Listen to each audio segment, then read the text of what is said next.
Reverend Father Ronnie Jacob, Vice Principal Ma'am Kiran, and dear colleagues. Today's capacity building program is based on the topic Problems Faced by Teachers in Teaching English and Classroom Management Strategies.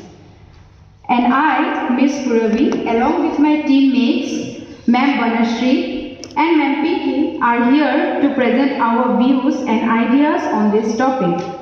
To begin with, let me make it clear to all that knowledge of English, multi-language, in short mother tongue, and classroom management are deeply interrelated and are highly responsible either for the proper growth of a learner or for the poor growth of a learner. So now, let us come to the point and discuss in detail about the global language. So we all know that we have a distinctive trait that makes us different from all other living beings. That is, we have the capacity to share our feelings and communicate with one another. So now that it makes possible because we are able to communicate with one another with the help of language. So language is our significant source of communication. It is the way through which we share our ideas, feelings, views and thoughts with others. Language separates us from animals and makes us human. There are thousands of languages spoken in the world. Each country has their peculiar nationwide language in addition to a multiple of local languages spoken and understood by their people in different regions. Some languages are spoken by millions of people, others by only a few thousands. In today's global world, the importance of English cannot be denied and ignored since English is the greatest common language spoken universally. With the help of emerging technology, English has been playing the main part in several sectors including medicine, engineering and education. English is a vital language for all kinds of professional and personal goals. English is the most commonly spoken language in the world. One out of 5 people can speak or at least understand English. It is also called the major window on the world, which means that English gives us the view of various progress taking place in the world. So now, I would like to discuss some important reasons as to why we should learn English or why learning English is very much essential. So the first point is, English is the international common language. English is the most common foreign language. This means that two people who come from different countries usually use English as a common language to communicate. That's why everyone needs to learn the language in order to get in touch on an international level. Speaking it will help us communicate with people from countries all over the world, not just English-speaking ones. So here I would like to give an example from our institution itself. Our principal, respected Father Ronnie, he doesn't belong to this place by birth, and neither he is fluent enough or is much familiar with the local languages that is spoken in our locality, and neither we are capable of understanding or fluent in Father's native language. But despite all these facts, our school is running smoothly. Father is able to give us instruction not only to the teachers but to the students as well. We are able to exchange information. We are able to communicate with each other. That is possible only because of one common language, that is English. Because through English, whatever Father says, we are able to understand. Whatever we are facing any difficulty in the school, we are facing any problems with the students, we are able to exchange our viewpoints. That is possible only because of one language, that is English. Otherwise, it not have been possible because if there was no common language in between us, then it was not possible for the smooth running of this institution.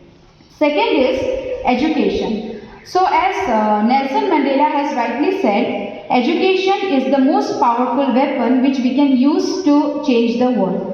So we all know that education is very much important in our life. So now let us see that how English is important in imparting education to each and everyone in the world. So English, it is necessary for the field of education, and there is no denial in the fact. In many countries, children are taught and encouraged to learn English as a second language. Even in countries where it is not an official language, we will find many curriculum in science, engineering, all are written in English. And at university level, students in many countries study almost all their subjects in English in order to make the material more accessible to international students. English remains a major medium of instruction in schools as well as in universities. There are a large number of books that are written in the English language.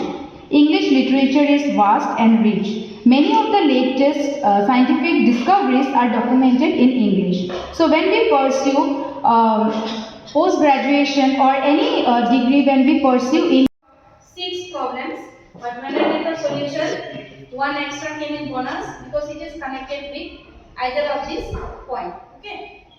So first thing, we were talking about fear. So our first task as a teacher will be to remove this thing from the mind and heart of the students. Okay, especially with those who feel that they cannot compete with the other students. I mean to say slow learners. Those who are fast learners, they don't have this in their mind. At times they might have, depending on what subject they are learning, but usually they don't have this. But this is there in students who think that they are not going to compete with them. We have to enter with a smile on our faces. Okay. Whatever problem we are facing, whatever problem we have come through while coming out of the house or when we were about to come out of the house, that we did not present in front of the student, which is very difficult for us because it's natural. Whatever we are thinking, whatever we are feeling, it automatically comes on our faces. Okay, whoever is in front of us, it doesn't matter. We have to make sure, we have to be careful that when we enter the classroom, at least a bit of smile to give to each and every student. So that when we smile at the students, they feel that yes, today the classroom is going to be little bit different. The teacher is not there with a serious face, so there might not be much questionings or much task to be done by us. Okay, because what I faced myself practically when I entered the class 9 or 10, even class 8. Children, they come to know in advance what I am going to do by seeing the expression of my face. When I smile, they say yes to the less writing work, and today even if we ask her for a drill period, she might not say no, and if she says no also, she'll tell it softly, like that. But when I go to the classroom with a serious face without any smile, before my order, they are ready with a pen, paper, copy, everything. They do not look here and there. They are ready because they feel that today she came with a serious face means today a lot of writing works will be there, and by mistake also we should not ask her for any drill period or anything. So this is a live example of our facial expression that matters for children sitting in the classroom. So to make the classroom lively, interesting, we have to go with a bit of smile on our faces. Yeah. That does not remove the fear from the mind and heart of the child in one day, but slowly and slowly, gradually, this will disappear from their mind and heart. Because in the presence of fear, they will not be able to understand what that particular teacher is teaching.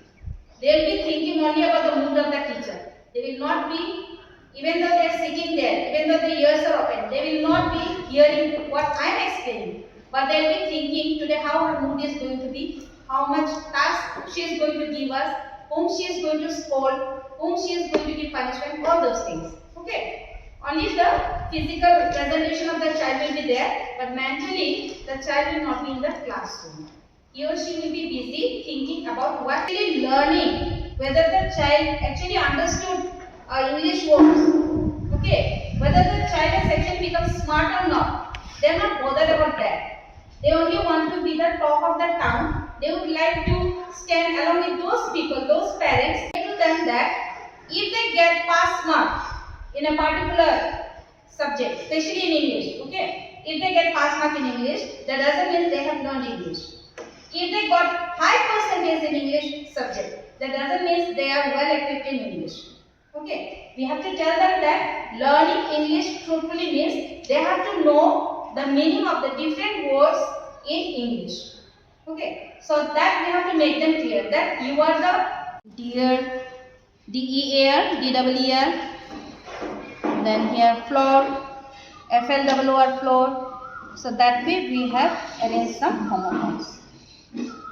Take a piece of chart paper or A4 size paper, then make certain shapes like a butterflies like this, color it, then to give the heading homophones, and then to write few common homophones like here ball, B-A-L-L, B-O-W-L, then B-E-B, B-W-B.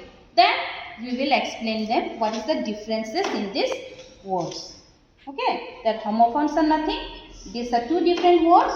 Spellings are different, meanings are different, but when we pronounce, when we speak up, it sounds same. So that way, by seeing the words, the colorful drawings here, the craft work, the child learns faster, more easily, without giving much stress to their brain. And this subject also gradually becomes interesting for them.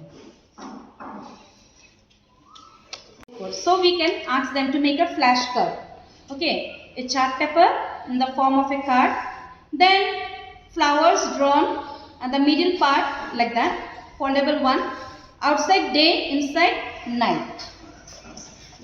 Day, night, in, out, high, low, good, bad, happy, sad, black, white. Then here come, go, and here slow, fast.